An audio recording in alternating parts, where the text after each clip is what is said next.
Hello everyone, my name is Guripat Tanganopat, and today I'll give you a final presentation about my electrical engineering bachelor thesis, in which the name is called Replication of Robotic Telesurgery using a 5G network. But before we get started, I would like to give you brief contents that I'll cover today. So there will be background, then inspiration, objectives, materials, theories, methodology, tests and results, and lastly, conclusion. So, without any further ado, let us dive into it. Start off with background. So, I found the news earlier last year, which says that Chinese surgeons perform a remote telesurgery from Rome, Italy, to patients in Beijing, China, in which the distance was like 8,000 kilometers apart from each other. However, the latency value was as low as 135 milliseconds, in which it is considered ideal by various medical studies for telesurgery.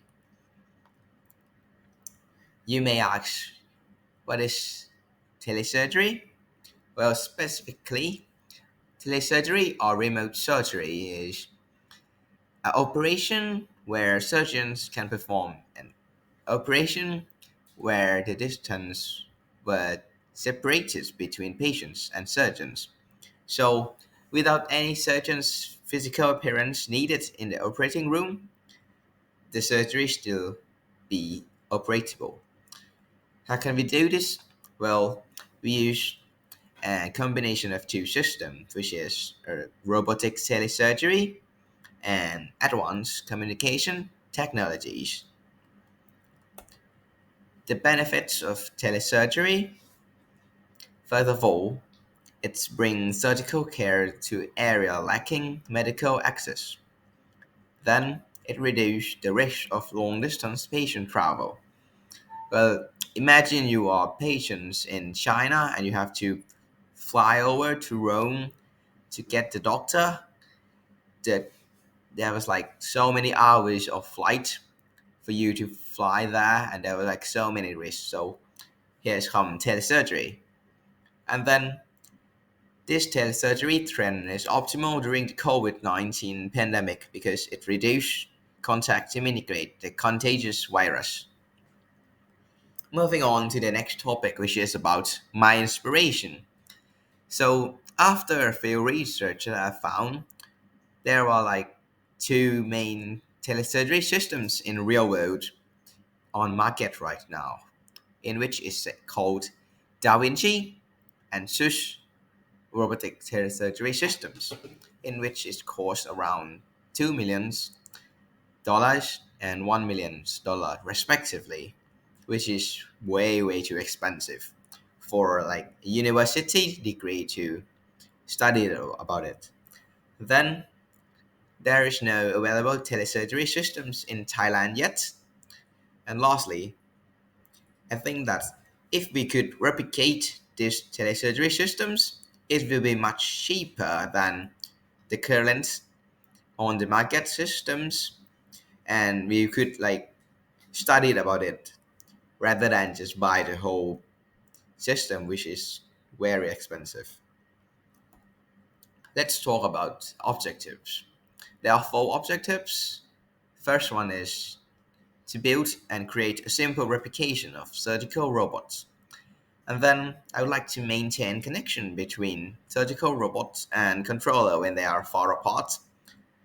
Then this one is the most important one, which is minimize the network latency as much as possible, because in this project, latency is key. And lastly, I would like to conduct a simple operation using this replication. Next is about the materials that I've used in this project. This page is going to be about how to construct a robot.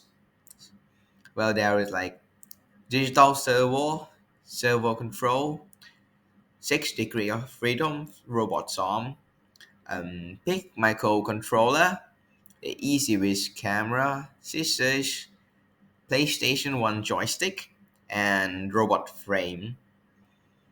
Moving on to another part, which is about the network part. There are the Omada VPN client, and then TLMR 6400 VPN server, and the access points. And then we need the RS232 to Ethernet converter, and we used 5G mobile hotspot as a 5G network, and display and cassette cables to transmit data, and Cisco switch. Then, as I said earlier, in this project, latency is key. So, a core requirement of telesurgery is that it has to be real time, and the word real time is, frankly, it depends on what you think, but it's gonna be like as little latency as much as possible. And the sources of latency in this haptic telesurgery systems consist of four things. First, network latency, which gonna scale about 10 to 19, 999 milliseconds, and others such as processing latency, haptic interface latency, and surgeon's delay from its him reaction. Gonna be like 1 to 99 milliseconds. So as we can see here, the main latency is gonna be the network latency. So this table from Ericsson.com states clearly like what range of latency is acceptable for telesurgery or not. For example, 0 to 200 latency milliseconds is considered ideal for many telesurgery term. 200 to 400 is suitable.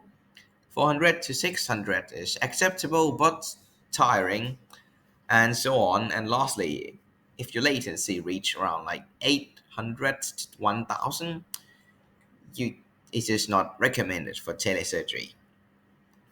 Then you may ask, how can I measure the latency value? Well, this answer is quite simple. You just run a ping command in your command prompt by just typing the word ping and then add your destination IP address. And it will run and it will send some package to the destination and echoes back to the transmitter. For example, if we ping this IP here, it will run through one place and echo it back, and we'll get the round trip times in milliseconds. In this case, the round trip times are 58 milliseconds, but the latency value we have to divide it by 2. So the latency value become just 29 milliseconds. And that is how we find the latency value or how we measure it. Then, according to the real world telesurgery systems, they consist of 7 elements. One, the first thing is the surgeons, or in this case, it's going to be me. And then display screen to allow us to see what's actually happened in other side because we are in different country. And then haptic controller. Then we are separated in different places and connected via a network part. And then in the robot side, there are surgical robots, the cameras, and the scissors, or like a surgical grippers, something like that. So based on this real-world telesurgery systems, let's look at my surgical robots. So as we can see here, there are IP camera, scissors, and 2 grippers to grab things. And there are so many servo used in this project. So it's allowed so many degree of freedoms to our robots to move freely. And then the controller parts. Unfortunately, the haptic controller is way too expensive, so PlayStation 1 joystick was used instead, and the display screen was used by using iPad with the Easy with camera application installed. Next is all the command that I have bind into the PlayStation 1 joystick. Well, there are so many servo channels that have been used and so many command, like I mentioned earlier, to allow this robot to move freely. Then let's move to the most significant part, which is the network part. In this part, there are consists of OpenVPN client and OpenVPN server. We use VPN to encrypt and provide us more security in our data transmission. And when we control it by just sending command from joystick, it will run through the whole systems, through the VPN clients, through the hotspot, to the internet, back to VPN server, and then it will reach the robot, even though we could be anywhere in the world. And yes, I would say that by using this project, we can control the robots by anywhere in the world, as long as there is an internet connection to it. It could be like in the United States or in Japan. But to say that we can control it anywhere in the world is going to be like too many big words, right? So we have to find it out. Well, I ran a few tests to find out if the statement that I said earlier is true or not, in which the surgical robots were stationed at Telesurgery University, Thailand, and I will remotely control it and document its latency in 4 cases. First, the controller will be separated in the same building but different floor. Then it's going to be 1 kilometers apart from each other. Then 25.5 kilometers apart from each other. And lastly, fortunately, I have an opportunity to fly to Fukuoka, Japan, and test it out. And the distance apart was 3,722 kilometers. So let us look at the results. In the first case first,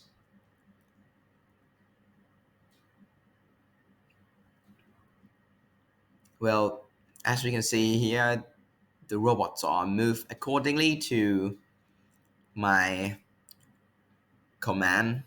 And in this room, there are no one controlling it but me. There was like no ghost or something else. It's only just me in the different floor. And the latency value is just 25.5 milliseconds. And yes, this is me controlling it. Then we drove a little more until the distance reached 1 kilometer apart. And you can look at the screen, the display screen, and the robot. It's moving in the same direction without any feeling of latency. So we could say that it's still real time because the latency value was just 42 milliseconds. It was like very noticeable. And then we drove a little further to Telesurgery University.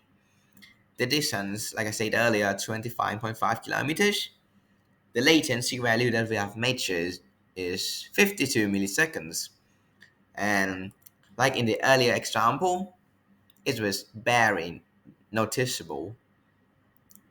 We could feel like it was real time. The gripper is moving. As you can see here, the camera is going up, going down. Yeah, and we are in Thammasat University because there's the logo of Thammasat University. And then in the last case, the most important one, we flew to Fukuoka, Japan. The latency, even though the distance was like much higher, the latency was just 150.27 milliseconds. in which it still be considered ideal. And let's look at the script. Hello everyone, this is Bush and I've give you bits of a demonstration. So I'm here in Fukuoka, Japan, and this robot is stationed at Kasetsart University, Thailand. So the distance was like 3,800 kilometers and I will try to control it. First of all, I will adjust the camera. So this is up and this is down. Okay, Then as you can see, I will maybe the hand well, in Thailand, they start to record it late than us, so there was like, up okay, yeah, here and is down. completely synchronized to the video.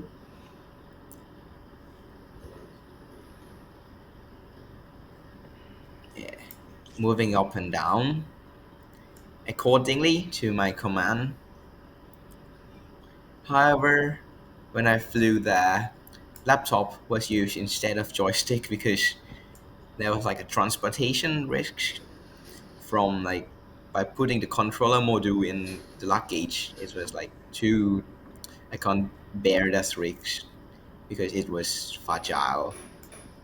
Yes, and lastly, camera up and Okay, and down then the knife. and scissors arm going up.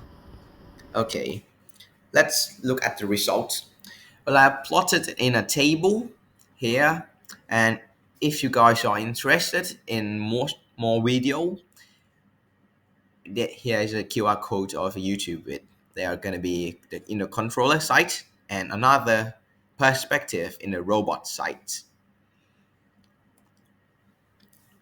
Well, I used the table results earlier to plot a graph, and as we can see here, it was not a linear graph, so we can infer many things from this, and we could be about plot a trend of this graph. However, the data still lacked of like a multiple experiments because the distance gap was like way too much between just 25 kilometers and we jumped it into like 3,700 kilometers. But we could still predict its latency compared to distance. And moving on to the last part, which is a conclusion. Well, I could confirm that the surgical robots can be controlled from a distant location, and the distance of 3,700 kilometers, the latency value is just 150 milliseconds, in which it's considered ideal in the rate latency criteria that I have mentioned earlier. And lastly, the graph is not linear, so it's mean that latency is not solely dependent on distance. There were like so much more factors like usage, traffic, or weather, and so many more. And this one is a demonstration that I present in my university. For example, if I was a real surgeon and we could try to operate his lung, I guess, just control it. Yes, two arm up and down simultaneously.